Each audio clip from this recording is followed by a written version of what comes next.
اور نماز کا پڑھنا یہ ہے کہ سستی سے کاہلی سے وقت کے آخر میں پڑھا جائے یا بے دلی سے پڑھا جائے۔ آپ دیکھیں جو آگے صورتوں میں ایک آیت آئے گی، سورت کا نام ابھی مجھے یاد نہیں ہے، جو اللہ تعالیٰ نے فرمایا فویل للمصلین، کہ پھر ہلاکت ہے ان نمازیوں کے لیے۔ تو دل لرز جاتا ہے اس بات سے کہ نماز بھی پڑھ رہے ہیں پھر بھی ہلاکت کا خبر اللہ تعالیٰ دے رہا ہے، تو وہ کیسی نمازیں ہیں جو انسان کی ہلاکت کا باعث بنیں گی۔ تو یہ کون سی نمازیں ہیں؟ یہ اول وقت میں پڑھی جانے والی نماز ہے، جس کا یہاں پہ ذکر آیا ہے کہ وہ نمازوں کو قائم کرنے والے ہیں جو خالص اللہ کی رضا کے لیے پڑھ رہے ہیں۔ اور ہلاکت والی نمازیں کون سی ہیں؟ جو کسی کے دکھاوے کے لیے نماز پڑھی جائے، سستی سے پڑھی جائے، کاہلی سے پڑھی جائے، بوجھ سمجھ کے پڑھی جائے یا آخر وقت میں پڑھی جائے بغیر کسی مجبوری کے۔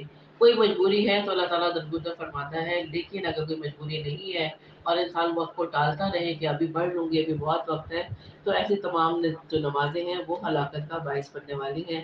اللہ تعالیٰ ہم سب کو اپنی نمازوں کی حفاظت کرنے کی توفیق عطا فرمائے، آمین۔ چوتھی کوالٹی جو ان کی بیان کی جا رہی ہے عقل مندوں کی، کہ جو کچھ ہم نے انہیں دے رکھا ہے اسے چھپے کھلے خرچ کرتے ہیں اور برائی کو بھلائی سے ٹالتے ہیں، یعنی کوئی برائی دیکھتے ہیں تو اسے احسن طریقے سے دور کرتے ہیں۔ انہی کے لیے عاقبت کا گھر ہے، یعنی آخرت کا گھر ہے، ہمیشہ رہنے کے باغات جہاں وہ خود جائیں گے اور ان کے باپ داداؤں اور بیویوں اور اولادوں میں سے بھی جو صالح ہوں گے، جو نیک ہوں گے، سیدھی ڈائریکٹ نسبت بغیر کسی صالح عمل کے قبول نہیں ہوگی، نسبت وہی کام آئے گی جو اعمال صالح کے ساتھ مشروط ہے۔ ان کے پاس فرشتے ہر دروازے سے آئیں گے اور کہیں گے کہ تم پر سلامتی ہو، صبر کے بدلے کیا ہی اچھا بدلہ ہے اس دار آخرت کا۔ اور جو اللہ کے عہد کو اس کی مضبوطی کے بعد توڑ دیتے ہیں اور جن چیزوں کے جوڑنے کا اللہ نے حکم دیا انہیں توڑتے ہیں، زمین میں فساد پھیلاتے ہیں، ان کے لیے لعنتیں ہیں اور ان کے لیے برا گھر ہے۔ اللہ جس کی روزی چاہتا ہے بڑھاتا ہے اور تنگ کرتا ہے، یہ تو دنیا کی زندگی میں مست ہو گئے، حالانکہ آخرت کے مقابلے میں دنیا نہایت ہی حقیر پونجی ہے۔ تو دنیا کی حقیقت تو کچھ بھی نہیں۔ حدیث میں آتا ہے کہ دنیا کی حیثیت آخرت کے مقابلے میں اس طرح ہے جیسے کوئی شخص اپنی انگلی سمندر میں ڈال کر نکالے تو دیکھے کہ سمندر کے پانی کے مقابلے میں اس کی انگلی میں کتنا آیا۔ ایک طرف پورا سمندر ہے اور ایک انگلی میں لگا ہوا پانی ہے، تو وہی دراصل دنیا کی حقیقت ہے۔ اور ایک اور حدیث میں ہے کہ رسول اللہ صلی اللہ علیہ وسلم کا گزر بکری کے ایک مردہ بچے کے پاس سے ہوا تو اس سے کان سے پکڑ کر فرمایا، اللہ کی قسم، اللہ کے نزدیک دنیا اس سے بھی زیادہ حقیر ہے جتنا یہ مردہ تمہارے نزدیک حقیر ہے۔ تو کاش کہ ہم دنیا کی حقیقت کو جان سکیں اور اپنا زیادہ تر وقت اللہ کے لیے اور آخرت کے لیے لگا لیں، جو دائمی ہے، پائیدار ہے، ہمیشہ رہنے والی ہے، ابدی ہے، جس میں کوئی زوال نہیں۔ ويقول الذين كفروا لولا أنزل عليه آية من ربه قل إن الله يضل من يشاء ويهدي إليه من أناب الذين آمنوا وتطمئن قلوبهم بذكر الله ألا بذكر الله تطمئن القلوب الذين آمنوا وعملوا الصالحات طوبى لهم وحسن مآب كذلك أرسلناك في أمة قد خلت من قبلها أمم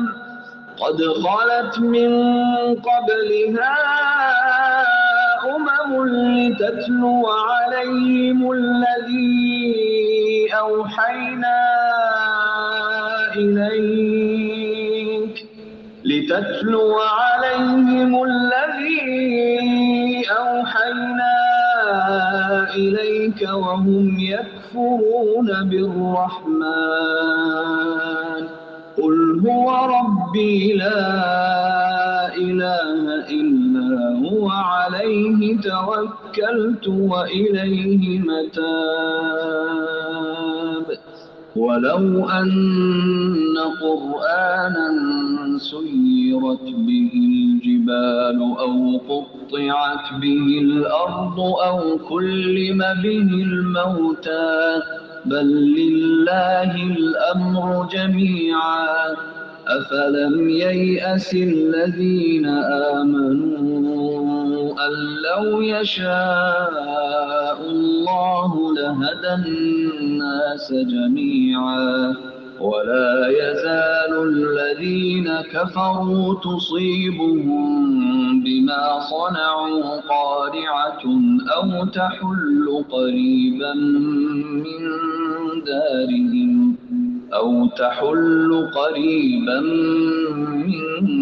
دارهم حتى يأتي وعد الله إن الله لا يخلف الميعاد.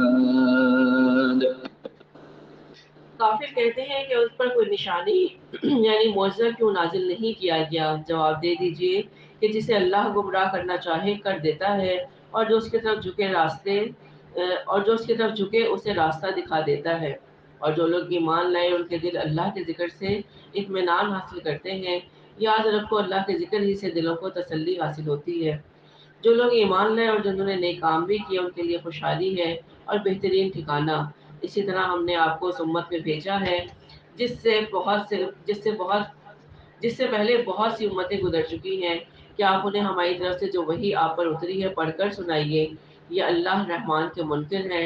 آپ کہہ دیجئے کہ میرا پالنے والا تو وہی ہے، اس کے سوا در حقیقت کوئی بھی لائق عبادت نہیں، اسی کے اوپر میرا بھروسہ ہے اور اسی کی جانب میرا رجوع ہے۔ اگر بالفرض قرآن کے ساتھ پہاڑ چلا دیے جاتے، یعنی اس طرح کے معجزات پیش آتے، یا زمین کی بڑی بڑی مسافتیں قطع کی جاتی، یا مردوں سے باتیں کرائی جاتی، پھر بھی وہ ایمان نہ لاتے۔ بات یہ ہے کہ سب کام اللہ کے ہاتھ میں ہے، تو کیا ایمان والوں کو اس بات پر دل جمعی نہیں کہ اگر اللہ چاہے تو تمام لوگوں کو ہدایت دے دے؟ کفار کو تو ان کے کفر کے بدلے ہمیشہ ہی کوئی نہ کوئی سخت سزا پہنچتی رہے گی، یا ان کے مخالوں کے قریب نازل ہوتی رہے گی جو ان کے مشاہدے میں آتی رہے گی، یہاں تک کہ وعدہ الہی آ پہنچے، یعنی قیامت قائم ہو جائے۔ یقیناً اللہ وعدہ خلافی نہیں کرتا۔ وَلَقَدِ اسْتُهْزِئَ بِرُسُلٍ مِّن قَبْلِكَ فَأَمْلَيْتُ لِلَّذِينَ كَفَرُوا ثُمَّ أَخَذْتُهُمْ فَكَيْفَ كَانَ عِقَابِ. أَفَمَنْ هُوَ قَائِمٌ عَلَى كُلِّ نَفْسٍ بِمَا كَسَبَتْ وَجَعَلُوا لِلَّهِ شُرَكَاءَ قُلْ سَمُّوهُمْ أَمْ تُنَبِّئُونَهُ بِمَا لَا يَعْلَمُ فِي الْأَرْضِ أَمْ بِظَاهِرٍ مِّنَ الْقَوْلِ بَلْ زُيِّنَ لِلَّذِينَ كَفَرُوا مَكْرُهُمْ وَصُدُّوا عَنِ السَّبِيلِ وَمَن يُضْلِلِ اللَّهُ فَمَا لَهُ مِنْ هَادٍ لَهُمْ عَذَابٌ فِي الْحَيَاةِ الدُّنْيَا وَلَعَذَابُ الْآخِرَةِ أَشَقُّ وَمَا لَهُم مِّنَ اللَّهِ مِن وَاقٍ. مَثَلُ الْجَنَّةِ الَّتِي وُعِدَ الْمُتَّقُونَ تَجْرِي مِن تَحْتِهَا الْأَنْهَارُ أُكُلُهَا دَائِمٌ وَظِلُّهَا تِلْكَ عُقْبَى الَّذِينَ اتَّقَوْا وَّعُقْبَى الْكَافِرِينَ النَّارُ. وَالَّذِينَ آتَيْنَاهُمُ الْكِتَابَ يَفْرَحُونَ بِمَا أُنزِلَ إِلَيْكَ وَمِنَ الْأَحْزَابِ مَن يُنكِرُ بَعْضَهُ قُلْ إِنَّمَا أُمِرْتُ أَنْ أَعْبُدَ اللَّهَ وَلَا أُشْرِكَ بِهِ إِلَيْهِ أَدْعُو وَإِلَيْهِ مَآبِ وكذلك أنزلناه حكما عربيا ولئن اتبعت أهواءهم بعدما جاءك من العلم ما لك من الله من ولي ولا واق. یقیناً آپ سے پہلے کے پیغمبروں کا مذاق اڑایا گیا تھا اور میں نے بھی کافروں کو ڈھیل دی تھی، پھر انہیں پکڑ لیا تھا، پس میرا عذاب کیسا رہا۔ آیا وہ اللہ جو کہ نگہبانی کرنے والا ہے ہر شخص کی اس کے کیے ہوئے اعمال پر، یا ان لوگوں نے اللہ کے شریک ٹھہرائے ہیں؟ کہہ دیجئے ذرا ان کے نام تو لو، کیا تم اللہ کو وہ باتیں بتاتے ہو جو زمین میں جانتا ہی نہیں، یا صرف اوپری اوپری باتیں بنا رہے ہو؟ بات اصل یہ ہے کہ کفر کرنے والوں کے لیے ان کے مکر سجا دیے گئے ہیں اور وہ صحیح راہ سے روک دیے گئے ہیں، اور جس کو اللہ گمراہ کر دے اس کو راہ دکھانے والا کوئی نہیں۔ ان کے لیے دنیا کی زندگی میں بھی عذاب ہے اور آخرت کا عذاب تو بہت ہی زیادہ سخت ہے، اور انہیں اللہ کے غضب سے بچانے والا کوئی بھی نہیں۔ اس جنت کی صرف جس کا وعدہ پرہیزگاروں کو دیا گیا ہے یہ ہے کہ اس کے نیچے نہریں بہہ رہی ہیں، اس کا میوہ یا اس کا کھانا ہمیشگی والا ہے، اور اس کا سایہ بھی۔ یہ ہے انجام پرہیزگاروں کا، اور کافروں کا انجام کار دوزخ ہے۔ جنہیں ہم نے کتاب دی وہ تو جو کچھ آپ پر اتارا جاتا ہے اس سے خوش ہوتے ہیں، یعنی اہل ایمان قرآن کے نزول کے وقت قرآن کے لیے خوشی مناتے ہیں، اور دوسرے فرقے اس کی بعض باتوں کے منکر ہیں، اس سے مراد یہود اور نصارہ ہیں، کہ وہ اس بات سے بغض رکھتے ہیں کہ یہ آخری کتاب اور آخری نبی بنی اسماعیل سے آ گیا۔ آپ اعلان کر دیجئے کہ مجھے تو صرف یہ حکم دیا گیا ہے کہ میں اللہ کی عبادت کروں اور اس کے ساتھ شریک نہ کروں، میں اسی کی طرف بلا رہا ہوں اور اسی کی جانب میرا لوٹنا ہے۔ اسی طرح ہم نے اس قرآن کو عربی زبان کا فرمان اتارا ہے۔ اگر آپ نے ان کے خواہشات کی پیروی کر لی اس کے بعد کہ آپ کے پاس علم آ چکا ہے تو اللہ کے سامنے آپ کو کوئی حمایتی ملے گا اور نہ ہی کوئی بچانے والا۔ وَلَقَدْ أَرْسَلْنَا رُسُلًا مِّن قَبْلِكَ وَجَعَلْنَا لَهُمْ أَزْوَاجًا وَذُرِّيَّةً ۚ وَمَا كَانَ لِرَسُولٍ أَن يَأْتِيَ بِآيَةٍ إِلَّا بِإِذْنِ اللَّهِ ۗ لِكُلِّ أَجَلٍ كِتَابٌ ۗ يَمْحُو اللَّهُ مَا يَشَاءُ وَيُثْبِتُ ۖ وَعِندَهُ أُمُّ الْكِتَابِ.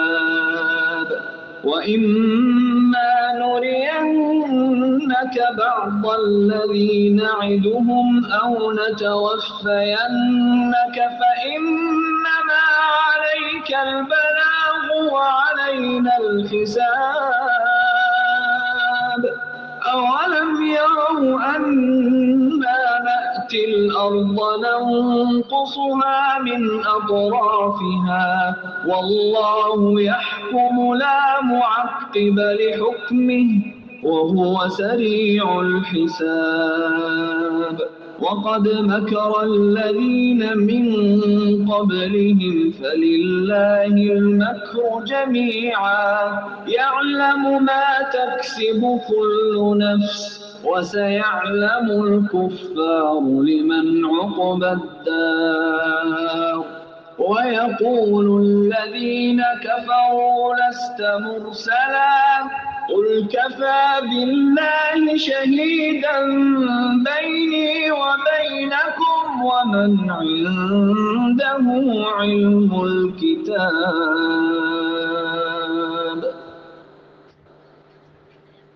ہم آپ سے پہلے بھی بہت سے رسول بھیج چکے ہیں اور ہم نے ان سب کو بیوی بچوں والا بنایا تھا، یعنی نہ وہ فرشتے ہیں نہ وہ جنات میں سے ہیں، وہ انسان ہی ہیں، کیونکہ اصل مقصد دنیا میں بھیجنے کا انسانوں کے ساتھ تعلق قائم کرنا تھا۔ اگر فرشتے ہوتے تو فرشتوں کو انسانوں سے اتنی انسیت نہ ہوتی جیسا کہ نبی کریم صلی اللہ علیہ وسلم نے لوگوں کے ساتھ اپنے ایک تعلق بنایا۔ تو ہر دور میں رسول مرد ہی بن کے آئے، کسی رسول سے نہیں ہو سکتا کہ کوئی نشانی بغیر اللہ کی اجازت کے لے آئے، یعنی جس رسول نے جو بھی معجزہ یا نشانی دکھائی وہ اللہ کے اذن سے ہی دکھائی۔ ہر مقررہ وعدے کی ایک مقرر لکھی ہوئی کتاب ہے، اللہ جو چاہے مٹا دے اور جو چاہے ثابت رکھے، لوح محفوظ اسی کے پاس ہے۔ اس کے ایک معنی تو یہ ہے کہ وہ جس حکم کو چاہے منسوخ کر دے اور جسے چاہے باقی رکھے، اور دوسرے معنی یہ ہے کہ اس نے جو تقدیر لکھ رکھی ہے اس میں وہ محو اثبات کرتا رہتا ہے، یعنی کسی چیز کو مٹا دیتا ہے، کسی کو اس میں ثبت رہنے دیتا ہے، اسی کے بعد لوح محفوظ ہے۔ اور اسی بات کے تائید بات احادیث سے ہوتی ہے، مثلا ایک حدیث میں آتا ہے کہ آدمی اپنے گناہوں کی وجہ سے رزق سے محروم کر دیا جاتا ہے، یعنی رزق اس کے مقدروں میں لکھا ہوا ہے لیکن وہ گناہ ایسے کرتا ہے کہ وہ اپنے رزق سے محروم ہو جاتا ہے، اور دعا ہی سے تقدیر بدل جاتی ہے اور صلہ رحمی سے عمر میں اضافہ ہوتا ہے۔ اور حضرت عمر رضی اللہ عنہ سے منقول ہے کہ وہ دوران طواف روتے ہوئے یہ دعا پڑھتے تھے: اے اللہ، اگر تو نے مجھ پر بدبختی اور گناہ لکھا ہے تو اسے مٹا دے، اس لیے کہ تو جو چاہے مٹائے اور جو چاہے باقی رکھے، تیرے پاس ہی لوح محفوظ ہے، بس تو بدبختی کو سعادت اور مغفرت سے بدل دے۔ تو اللہ تعالیٰ جس کو چاہے رکھے، جسے چاہے مٹا دے، جس کے اوپر جہنم واجب ہو جائے اللہ چاہے تو اس کو اس سے نکال دے، سارے اختیارات اللہ تعالیٰ ہی کے ہاتھ میں ہیں۔ ان سے کیے ہوئے وعدوں میں سے کوئی اگر ہم آپ کو دکھا دیں یا ہم آپ کو غور کر لیں تو آپ پر تو صرف پہنچا دینا ہی ہے، حساب تو ہمارے ذمے ہی ہے۔ کیا وہ نہیں دیکھتے کہ ہم زمین کو اس کے کناروں سے گھٹاتے چلے آ رہے ہیں، یعنی کفار پر وہ زمین تنگ ہوتی جا رہی ہے، انہیں عرب کی سرزمین سے نکالا جا رہا ہے۔ اللہ حکم کرتا ہے کوئی اس کے احکام پیچھے ڈالنے والا نہیں، وہ جلد حساب لینے والا ہے۔ ان سے پہلے لوگوں نے بھی اپنی مکاری میں کوئی کمی نہ کی تھی، لیکن تمام تدبیریں اللہ ہی کی ہیں، یعنی ہر دور میں ہر نبی کے خلاف کوئی نہ کوئی بری تدبیر کی گئی، لیکن اللہ تعالیٰ تمام تدبیروں سے بہتر تدبیر کرنے والا ہے، واللہ خیر الماکرین۔ جو شخص جو کچھ کر رہا ہے اللہ کے علم میں ہے، کافروں کو ابھی معلوم ہو جائے گا کہ عاقبت کا گھر کس کے لیے ہے، یعنی جب قیامت قائم ہوگی اور اعلانات کر دیے جائیں گے کون بدبخت ہے اور کون کامیاب رہا، تو کافر جان لیں گے کہ آخرت کا اچھا انجام کس کے لیے ہے۔ یہ کافر کہتے ہیں کہ آپ صلی اللہ علیہ وسلم اللہ کے رسول نہیں، آپ جواب دیجئے کہ مجھ میں اور تم میں اللہ گواہی دینے کے لیے کافی ہے، یعنی اللہ جانتا ہے کہ میں اس کا سچا رسول ہوں اور اس کے پیغام کا داعی ہوں، تو تمہاری گواہی کوئی معنی نہیں رکھتی، اور وہ جس کے پاس کتاب کا علم ہے، یعنی جو یہ قرآن پڑھنے پڑھانے والے ہیں وہ بھی جانتے ہیں کہ نبی کریم صلی اللہ علیہ وسلم اللہ کے رسول ہے۔ اور یہود و نصارہ میں بھی بہت سے لوگ ایسے تھے جیسے عبداللہ بن سلام، جنہوں نے نبی کریم صلی اللہ علیہ وسلم کی نشانی کو دیکھ کر ان کی رسالت کی گواہی دی تھی اور دائرۂ اسلام میں داخل ہو گئے تھے۔ تو اللہ تعالیٰ ہمیں انہی گواہی دینے والوں میں شامل کرے، اور جن آیات میں اور جن خصوصیات کا آخری آیات میں ہم نے ذکر کیا، وہ سب خصوصیات ہم انشاءاللہ تعالیٰ اپنے اندر پیدا کرنے کی کوشش کریں گے، تاکہ اللہ تعالیٰ کی فرما بردار بندے بن جائیں اور اس سے اس حال میں ملاقات کریں کہ وہ ہم سے راضی ہو اور ہم اس سے راضی ہوں۔ سورہ ابراہیم کا آغاز کرتے ہیں، مکی صورت ہے، 7 رکوعات ہیں، اور اس کے پہلے رکوع کی تلاوت سنتے ہیں۔ أعوذ بالله من الشيطان الرجيم. بسم الله الرحمن الرحيم. ألف لام را. كتاب أنزلناه إليك لتخرج الناس من الظلمات إلى النور بإذن ربهم إلى صراط العزيز الحميد. الله الذي له ما في السماوات وما في الأرض وويل للكافرين من عذاب شديد. الذين يستحبون الحياة الدنيا على الآخرة ويصدون عن سبيل الله ويبغونها عوجا أولئك في ضلال بعيد. وما أرسلنا من رسول إلا بلسان قومه ليبين لهم فيضل الله من يشاء ويهدي من يشاء وهو العزيز الحكيم. ولقد أرسلنا موسى بآياتنا أن أخرج قومك من الظلمات إلى النور وذكرهم بأيام الله إن في ذلك لآيات لكل صبار شكور وإذ قال موسى لقومه اذكروا نعمة الله عليكم إذ أنجاكم من آل فرعون يسومونكم سوء العذاب ويذبحون أبناءكم ويستحيون نساءكم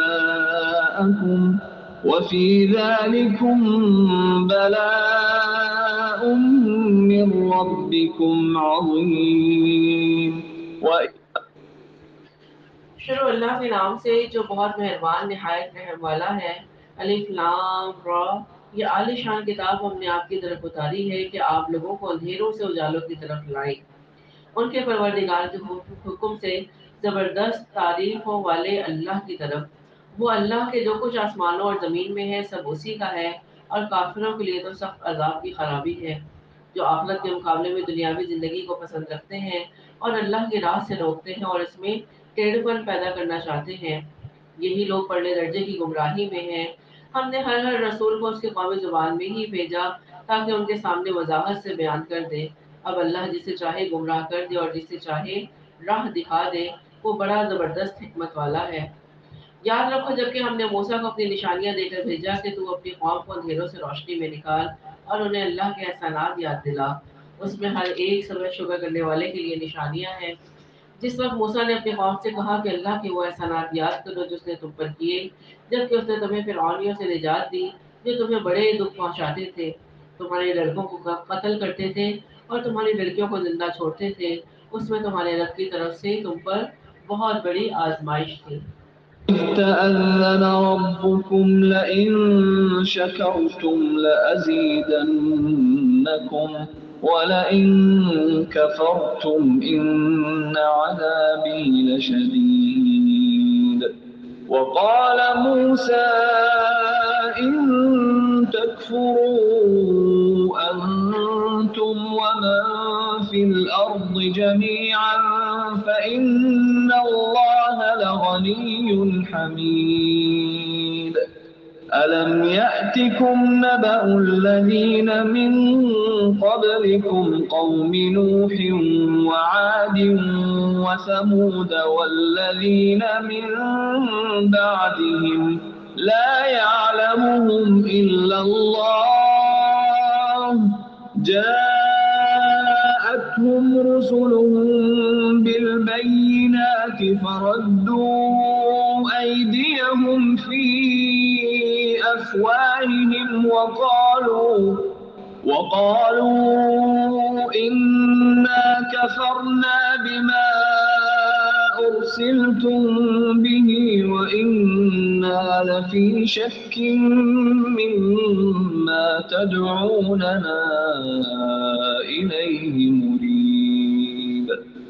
قالت رسلهم أفي الله شك فاطر السماوات والأرض يدعوكم ليغفر لكم من ذنوبكم ويؤخركم إلى أجل مسمى قالوا إن أنتم إلا بشر مثلنا تريدون أن تصدونا عما كان يعبد آباؤنا فأتونا بسلطان مبين. قالت لهم رسلهم إن نحن إلا بشر مثلكم ولكن الله يمن على من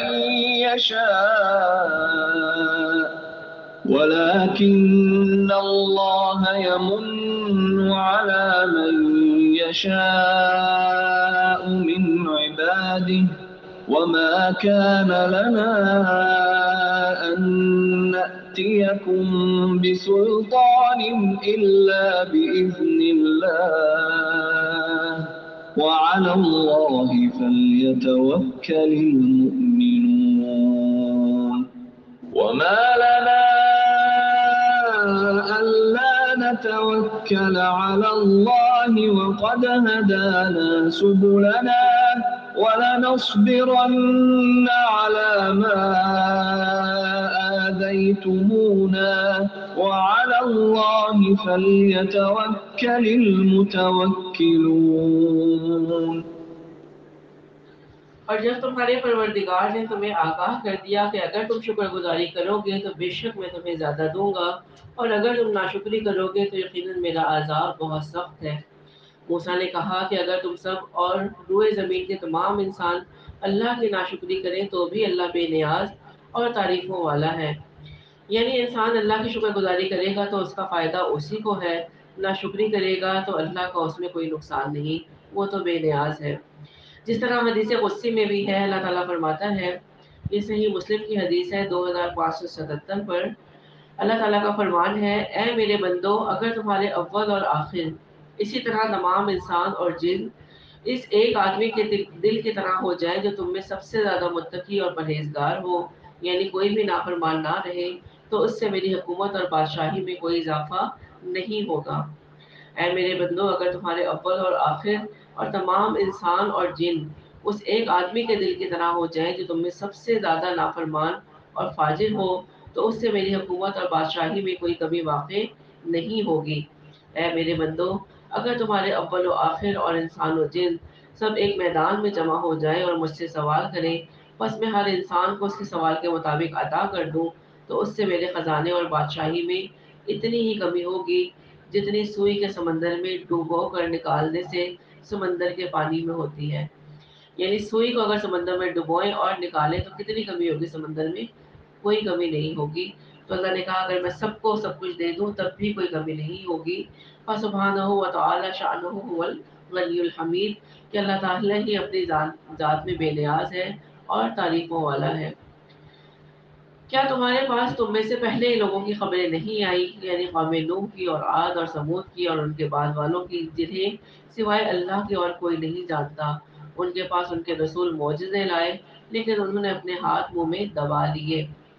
تو ہاتھ منہ میں دبا لیے، اس میں کتنے مفاہیم ہیں، اس کے کتنے معنی ہیں۔ پہلا معنی تو یہ ہے کہ انہوں نے اپنے ہاتھ منہوں میں رکھ لیے اور کہا کہ ہمارا تو صرف ایک ہی جواب ہے کہ ہم تمہاری رسالت کے منکر ہیں۔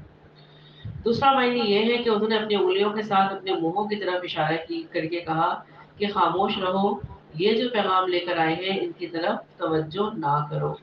تیسرا معنی یہ ہے کہ انہوں نے اپنے ہاتھ اپنے منہوں پر استہزاء اور تعجب کے طور پر رکھ لیے، جس طرح کوئی شخص اپنی ہنسی ضبط کرنے کے لیے ایسا کرتا ہے۔ اور چوتھا معنی یہ ہے کہ انہوں نے اپنے ہاتھ رسولوں کے منہوں پر رکھ کر کہا کہ خاموش ہو جاؤ۔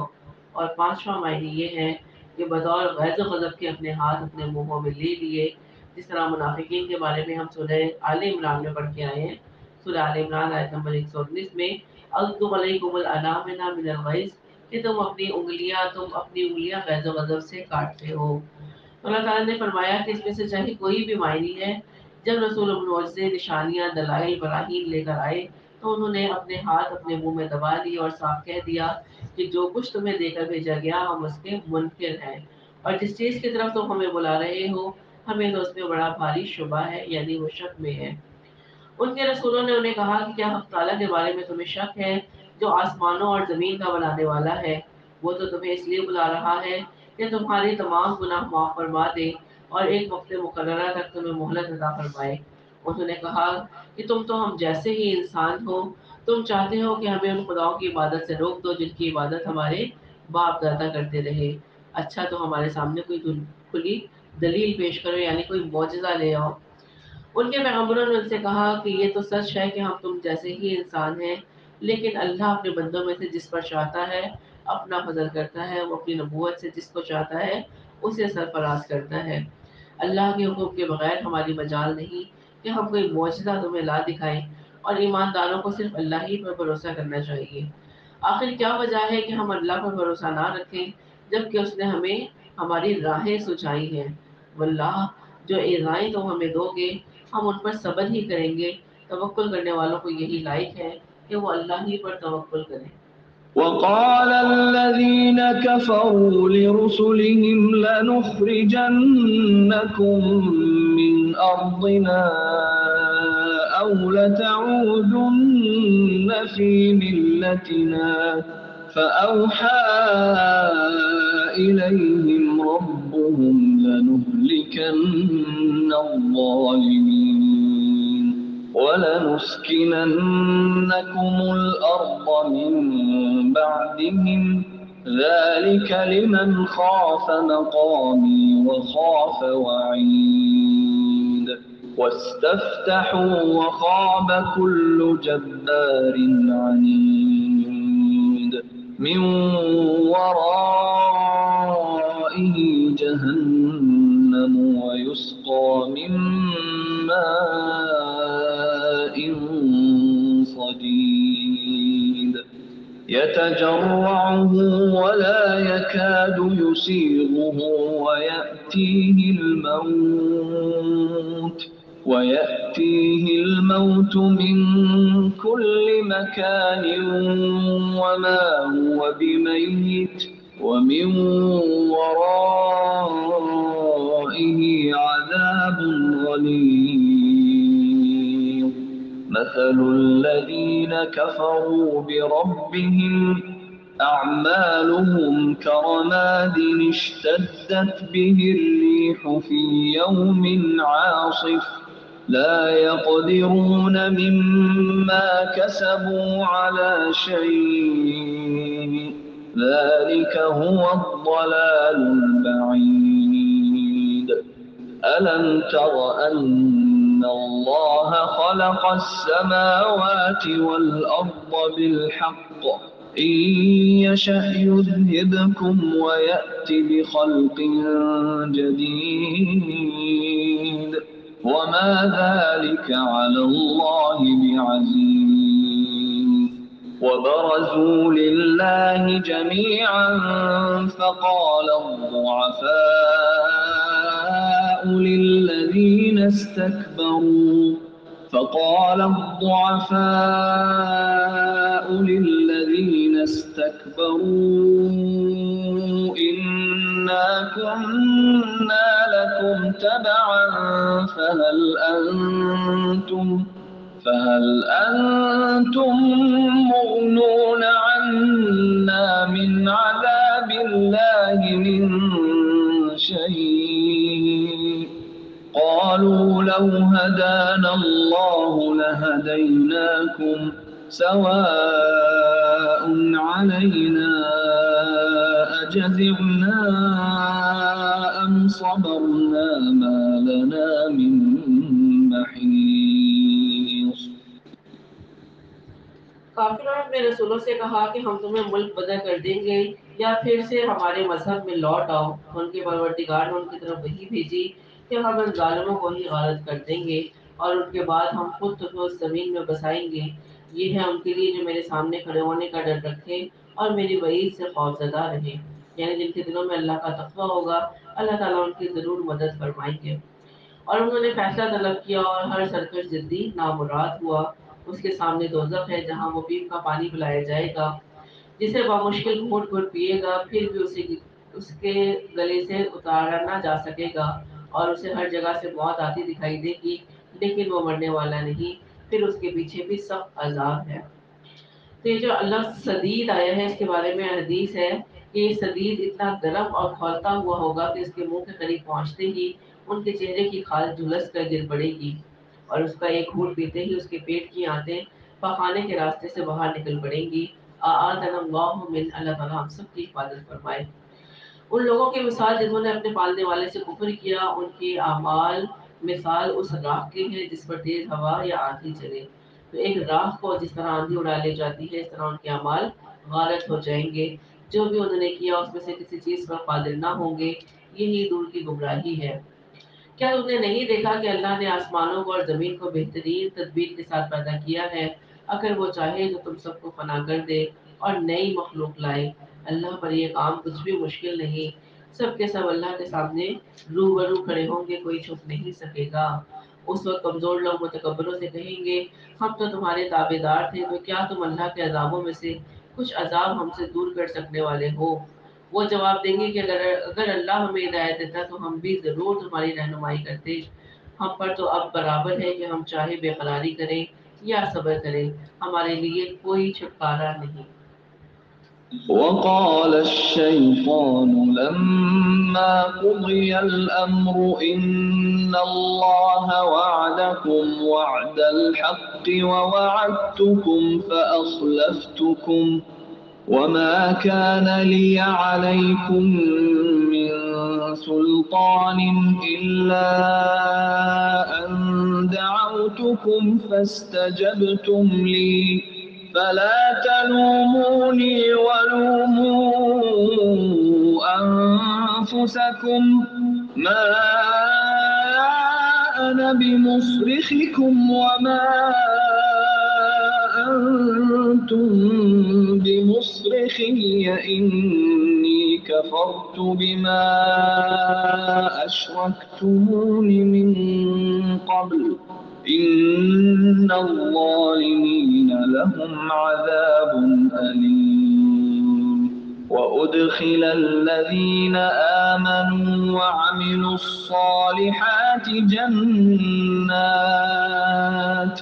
جنات تجري من تحتها الأنهار خالدين فيها بإذن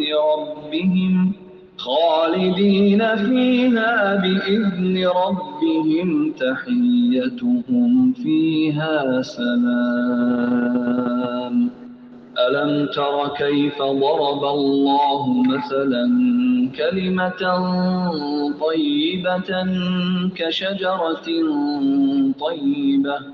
كشجرة طيبة أصلها ثابت وفرعها في السماء تؤتي أكلها كل حين بإذن ربها ويضرب الله الأمثال للناس لعلهم يتذكرون ومثل كلمة خبيثة كشجرة خبيثة اجتثت من فوق الأرض ما لها من قرار يثبت الله الذين آمنوا بالقول الثابت في الحياة الدنيا وفي الآخرة ويضل الله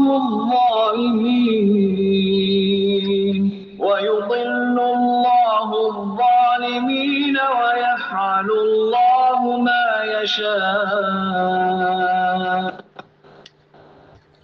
جب کام کا فیصلہ کر دیا جائے گا تو شیطان کہے گا کہ اللہ نے جو تمہیں سچا وعدہ دیا تھا اور میں نے تم سے جو وعدے کیے تھے ان کے خلاف کیا، یعنی اہل ایمان جنت میں اور اہل کفر و شرک جہنم میں چلے جائیں گے، تو شیطان جہنمیوں سے یہ کہے گا کہ میرا تم پر کوئی دباؤ تھا ہی نہیں، ہاں میں نے تمہیں پکارا اور تم نے میری مان لی، بس تم مجھے الزام نہ لگاؤ بلکہ خود اپنے آپ ہی کو ملامت کرو، نہ میں تمہارا فریاد رس ہوں اور نہ تم میری فریاد کو پہنچنے والے، میں تو سرے سے مانتا ہی نہیں کہ تم مجھے اس سے پہلے اللہ کا شریک مانتے رہے، یعنی جو بھی شرک کرتا ہے، کسی کو بھی اللہ کے علاوہ معبود سمجھتا ہے، وہ دراصل شیطانی کام کر رہا ہوتا ہے۔ یقیناً ظالموں کے لیے دردناک عذاب ہے، جو لوگ ایمان لائے اور نیک عمل کیے وہ ان جنتوں میں داخل کیے جائیں گے جن کے نیچے چشمے جاری ہیں، جہاں انہیں ہمیشگی ہوگی اپنے رب کے حکم سے، تحیتہم فیہا سلام، جہاں ان کا خیر مقدم سلام سے ہوگا۔ کیا آپ نے نہیں دیکھا کہ اللہ نے پاکیزہ بات کی مثال کس طرح بیان فرمائی؟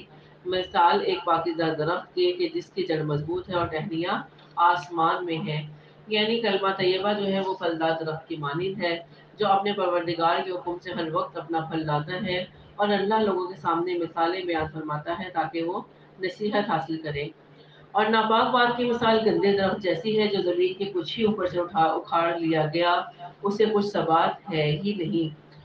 تو کلمہ خبیثہ سے مراد کفر ہے، اور اس سے مراد جس درخت کی مثال دی گئی اندلائن کا درخت مراد ہے جس کی جڑ زمین کے اوپر ہی ہوتی ہے اور ذرا سے اشارے سے اکھڑ جاتی ہے، یعنی کافر کے اعمال بالکل بے حیثیت ہیں، نہ وہ آسمان پر چڑھتے ہیں اور نہ ہی اللہ کی بارگاہ میں قبولیت کا درجہ پاتے ہیں۔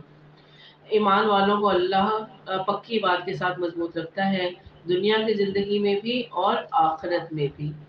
تو اس آیت کی تفسیر حدیث میں اس طرح آتی ہے کہ موت کے بعد قبر میں جب مسلمان سے سوال کیا جاتا ہے تو وہ جواب میں اس بات کی گواہی دیتا ہے کہ اللہ کے سوا کوئی معبود نہیں اور محمد صلی اللہ علیہ وآلہ وسلم اللہ کے رسول ہیں۔ بس یہی مطلب ہے اللہ کے اس فرمان کا، یثبت اللہ الذین آمنوا۔ اور صحیح مسلم کی حدیث 2871، صحیح بخاری صحیح مسلم دونوں احادیث میں ہے، متفق علیہ ہے۔ ایک حدیث میں ہے کہ جب بندے کو قبر میں رکھ دیا جاتا ہے تو اس کے ساتھی چلے جاتے ہیں اور وہ ان کے جوتوں کی آہٹ سنتا ہے، تو اس کے بعد دو فرشتے آتے ہیں اور اسے اٹھا کر اس سے پوچھتے ہیں کہ اس شخص کے بارے میں تیری کیا رائے ہے۔ وہ مومن ہوتا ہے تو جواب دیتا ہے کہ وہ اللہ کے بندے اور اس کے رسول ہیں۔ فرشتے اسے جہنم کا ٹھکانہ دکھاتے ہیں اور کہتے ہیں کہ اللہ نے اس کی جگہ تیرے لیے جنت میں ٹھکانہ بنا دیا ہے۔ بس وہ دونوں ٹھکانے دیکھتا ہے اور اس کی قبر 70 ہاتھ کشادہ کر دی جاتی ہے اور اس کی قبر کو قیامت تک کے لیے سرسبز کر دیا جاتا ہے۔ اور صحیح مسلم کی حدیث نمبر 2870 میں ایک اثر میں ہے کہ اس سے پوچھا جاتا ہے کہ تیرا رب کون ہے، تیرا دین کیا ہے، تیرا پیغمبر کون ہے۔ بس اللہ تعالیٰ اسے ثابت قدمی عطا فرماتا ہے اور وہ جواب دیتا ہے، ربی اللہ، میرا اللہ رب ہے، و دین الاسلام، میرا دین اسلام ہے، وہ نبی یہ محمد صلی اللہ علیہ وآلہ وسلم، اور میرے پیغمبر اور نبی محمد صلی اللہ علیہ وآلہ وسلم ہے۔ اللہ پاک سے دعا ہے کہ اللہ تعالیٰ ہمیں بھی ہماری قبر میں یہ اثبات عطا فرمائیں۔ آگے اللہ تعالیٰ فرماتے ہیں وَيُضِلُّ اللَّهُ الظَّالِمِينَ، ہاں ناانصاف لوگوں کو اللہ بہکا دیتا ہے، وَيَفْعَلُ اللَّهُ مَا يَشَاءُ، اللہ جو چاہے وہ کرے۔ ألم تر إلى الذين بدلوا نعمة الله كفرا وأحلوا قومهم دار البوار جهنم يصلونها وبئس القرار وجعلوا لله أندادا ليضلوا عن سبيله قل تمتعوا فإن مصيركم إلى النار قل لعبادي الذين آمنوا يقيموا الصلاة وينفقوا مما رزقناهم سرا وعلانية من قبل أن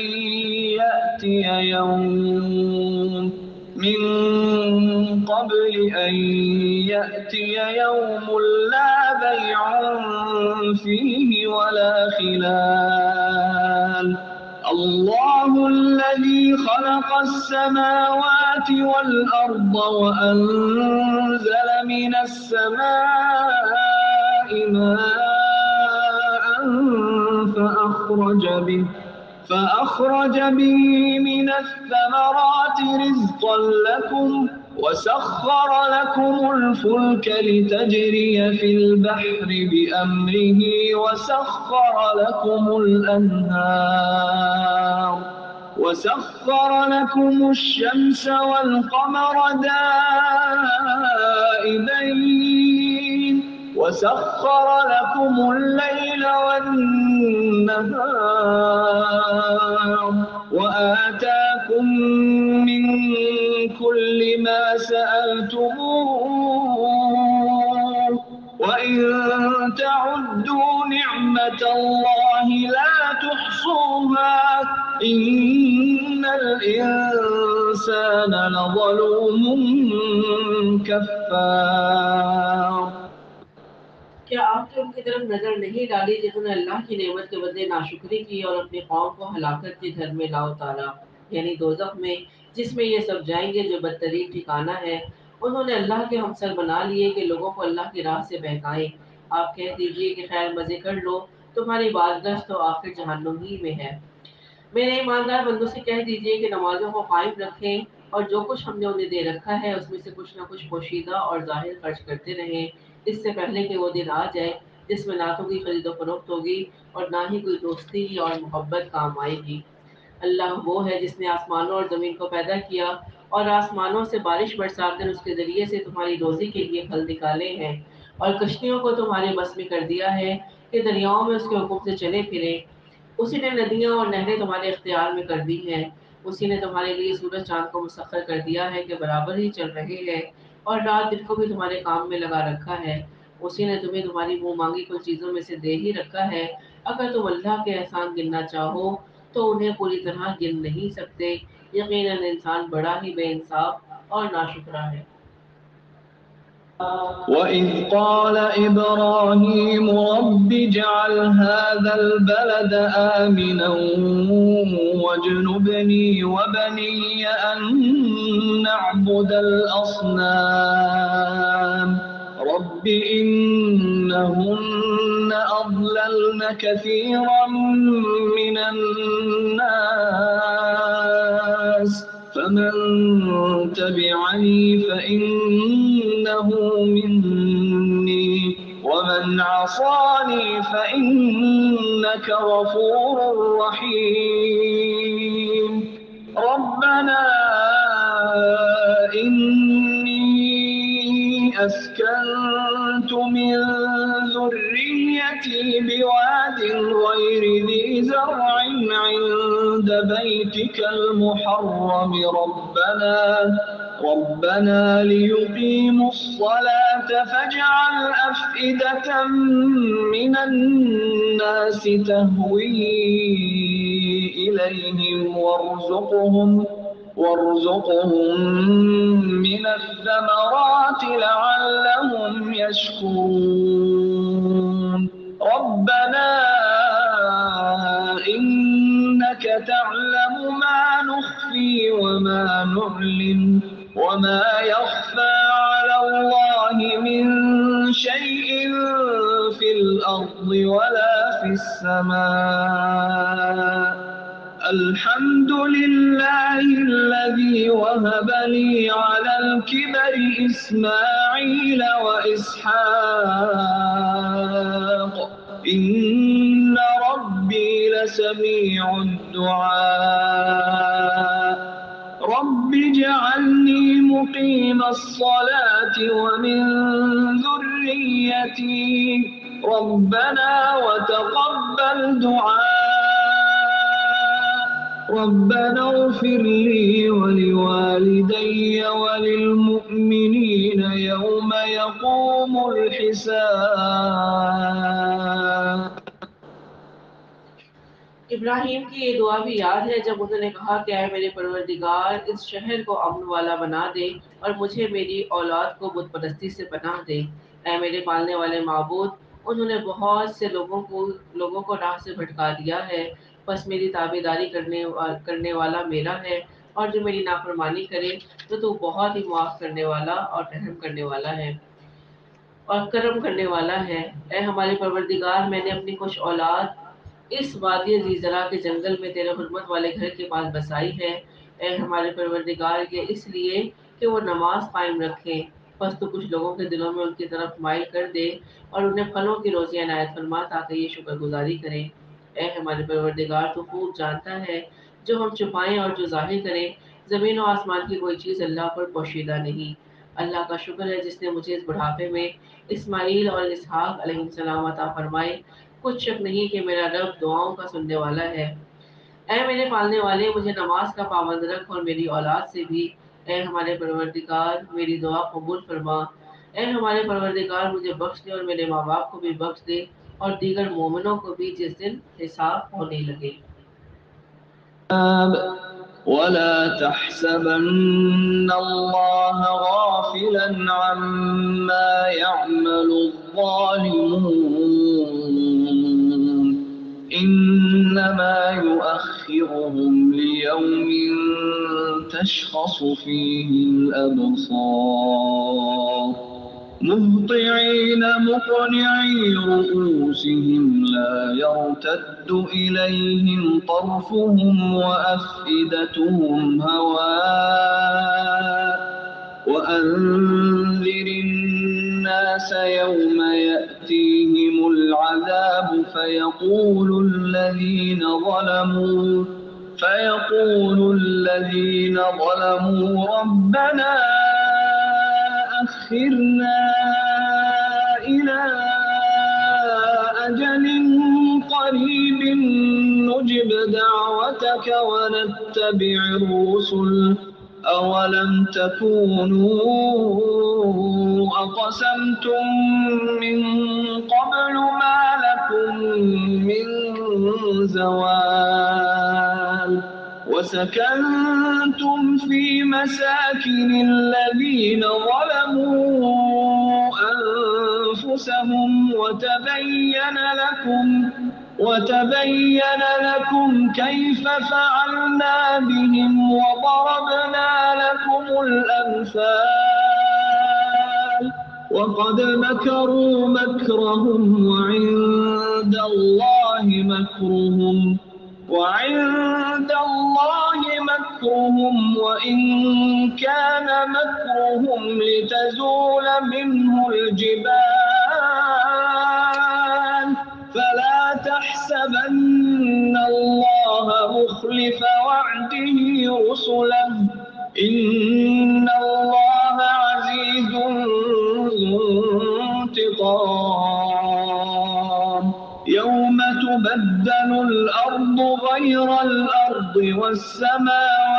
والسماوات وبرزوا لله الواحد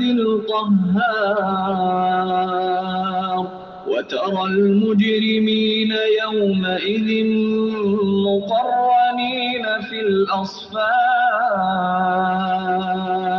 سرابيلهم من قطران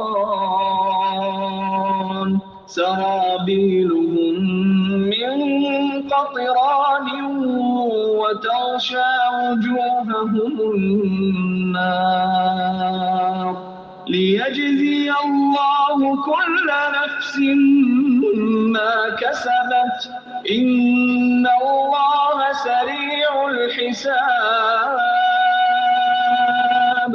هذا بلاغ للناس ولينذروا به